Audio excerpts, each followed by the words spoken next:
تحریک انصاف کو جہاں وفاق اور پنجاب میں بڑھتی ہوئی تنقید کا سامنا ہے، گورننس اور انتظامی مسائل کے ساتھ ساتھ پرفارمنس اور ٹیم کی پرفارمنس پر سوالات اٹھ رہے ہیں، وہیں خیبر پختونخوا میں جہاں گزشتہ 7 سالوں سے تحریک انصاف کی گورنمنٹ ہے وہاں گورننس کے مسائل بڑھ رہے ہیں۔ اپوزیشن کی جانب سے حکومت پر کی جانے والی تنقید اور الزامات کا جو سلسلہ حال ہی میں شروع کیا گیا، اس میں خیبر پختونخوا کے پشاور BRT منصوبے کا ذکر بار بار کیا جاتا ہے۔ یہ وہ منصوبہ ہے جسے سابق وزیر اعلیٰ پرویز خٹک نے شروع کیا، لیکن اب تک اسے مکمل نہیں کیا جا سکا، اور اب اپوزیشن کی جانب سے الزامات یہ لگائے جا رہے ہیں کہ اس منصوبے میں بڑے پیمانے پر کرپشن ہوئی۔ کیا نیب جو ہماری ضمانتوں کے خلاف تو اپیل کرنے کے لیے 2 گھنٹوں میں اجلاس بلا لیتا ہے، کیا یہ BRT کے سٹے کو کینسل کرانے کے لیے سپریم کورٹ میں جا کے استدعا نہیں کر سکتا؟ کہ پاکستان کی تاریخ کا سب سے بڑا کرپشن کا سکینڈل BRT پشاور میں ہوا ہے۔ KPK آج تک ان کا BRT کا سلسلہ، جس سے خان کا کچن چلتا ہے، جس سے PTI کا الیکشن کیمپین چلتا ہے، جس کا علی زیدی ان کا وزیر کا فرنٹ مین کانٹریکٹر ہے، اور خود علی زیدی کے جو فرنٹ مین ہے وہ کنٹریکٹر ہے BRT کا۔ پیسہ تو علی زیدی بناتا ہے عمران خان کا کچن چلانا، عمران خان کا الیکشن اور PR کیمپین چلانا۔ آپ یہ بات نہیں اٹھاتے۔ ہم تو مطالبہ کرتے ہیں سپریم کورٹ آف پاکستان سے کہ آپ اگر جیسے نیب چیئرمین کہتا ہے کہ BRT پہ سٹے آرڈر ہے، سٹے آرڈر ہٹاؤ۔ صرف BRT ہی نہیں، تحریک انصاف کے خلاف مالم جبہ کا کیس، بلین ٹری منصوبے میں مبینہ بے ضابطیوں کا معاملہ بھی تحریک انصاف کی مرکزی اور صوبائی قیادت کے لیے ایک بڑا چیلنج بن چکا ہے، جس پر اپوزیشن کی جانب سے الزامات کے بعد وزیر اعلیٰ محمود خان نے ایک کھلا چیلنج دیا کہ ان الزامات کو ثابت کیا جائے۔ جب بھی کوئی واقعہ ہوتا ہے تو کہتے ہیں جی خیبر پختونخوا میں کرپشن ہو رہی ہے، خیبر پختونخوا میں یہ ہو رہا ہے، خیبر پختونخوا میں ہو رہا ہے۔ وہ BRT کے بارے میں بات کرتے ہیں، وہ ملم جبہ اس کے حوالے سے بات کرتے ہیں، اور پھر جو ہمارے فلیگ شپ پروجیکٹ تھا فارسٹ کے حوالے سے جو ہم نے 1 ارب پودے لگائے تھے ان کے حوالے سے وہ بات کرتے ہیں۔ میں ان کو کھلا چیلنج دینا چاہتا ہوں کہ وہ آئے، جدھر جس بھی ادارے سے انکوائری کرنا چاہتے ہیں اوپن ہینڈ ہے، کرے انکوائری، جو بھی گلٹی ہوا اس کو میں خود نہیں چھوڑوں گا۔ ان کو شرم آنی چاہیے، ان کو تر کی طرف دیکھنے چاہیے، ان کے اندرون سندھ کے جو حالات ہیں۔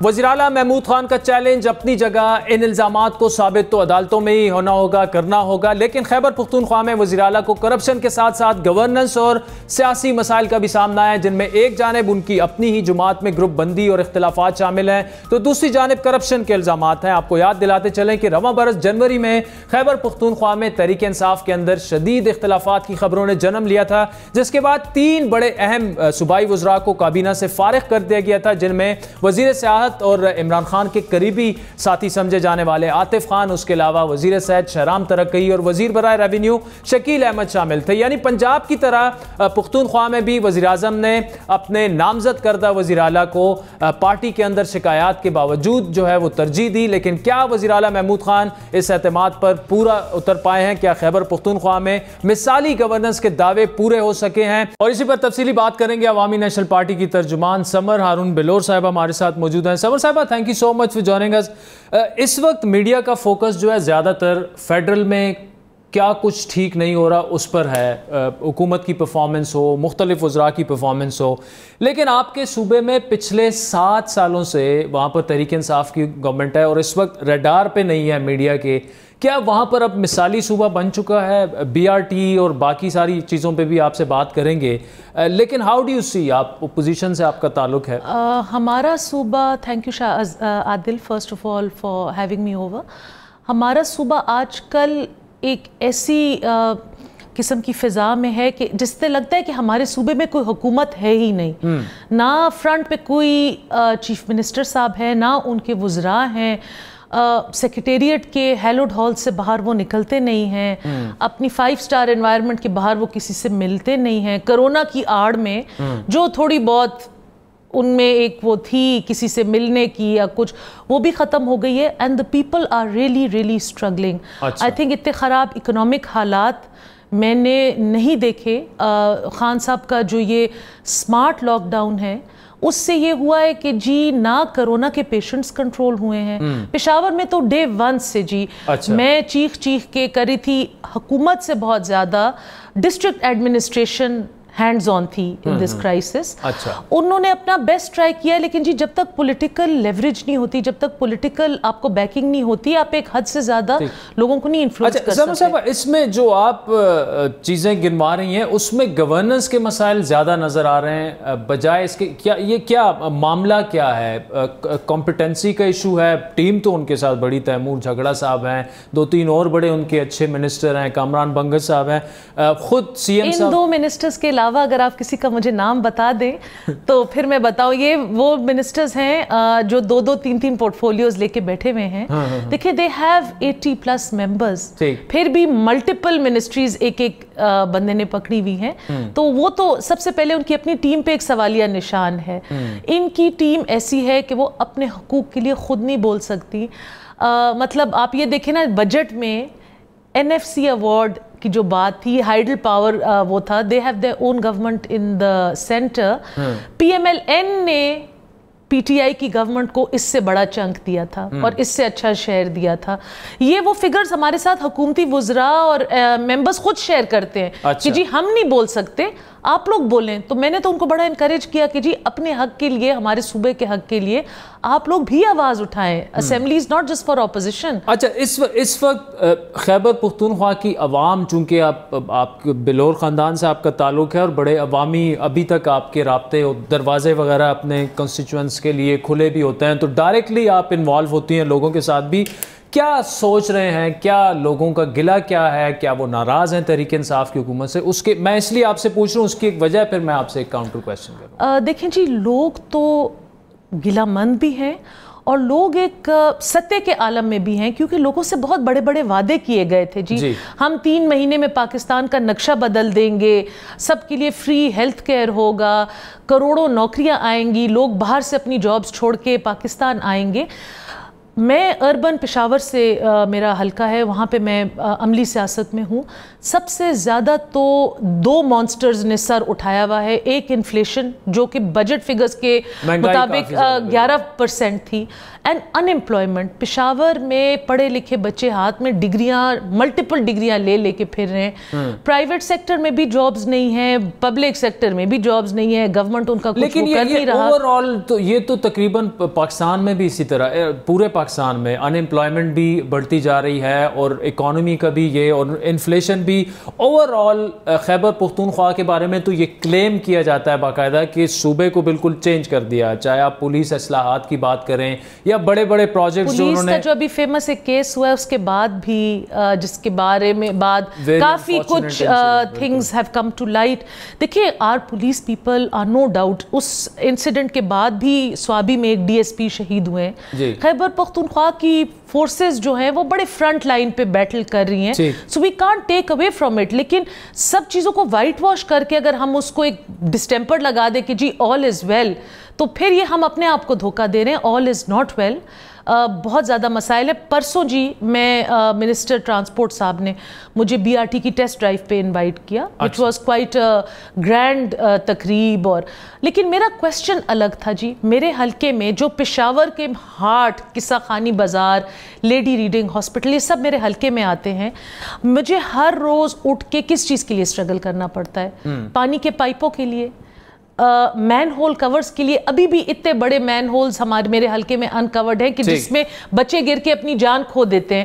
مجھے ڈیلی بیسس پہ بجلی اور لو ہینگنگ وائرز کے لیے اسٹرگل کرنا پڑتا ہے. سو وین بچے ڈیسکس پہ بیٹھے ہوئے ہیں, کیونکہ آپ کو پتہ ہے جو پرانے شہر ہیں, جو انٹیریئر سٹیز ہیں, وہاں پہ بہت چھوٹے چھوٹے گورنمنٹ سکولز ہیں, they have no place left and right کہ وہ ان کو بڑا کریں. تو لیک آف اسپیس کے لیے انہوں نے فرنیچر اٹھا کے بچوں کو کارپیٹس پہ بٹھایا ہوا ہے. اب جہاں پہ یہ مسائل ہیں تو وہاں پہ 1.5 ارب روپے لگانا, my point is not that. 1.5 ارب کس چیز پہ؟ BRT پہ جو لیٹسٹ فگرز میں نے تو کل کہا ہے کہ جی ہمیں جب آپ یہ دکھا رہے ہیں, اپنا کمپیوٹر روم دکھا رہے ہیں, اپنے ٹرمینلز دکھا رہے ہیں, بسیں دکھا رہے ہیں, ہمیں ساتھ یہ بھی بتائے نا کہ اس کا پراپر کاسٹ کیا ہے, تاکہ per passenger, per seat, per day, what is this costing the Khyber Pakhtunkhwa government?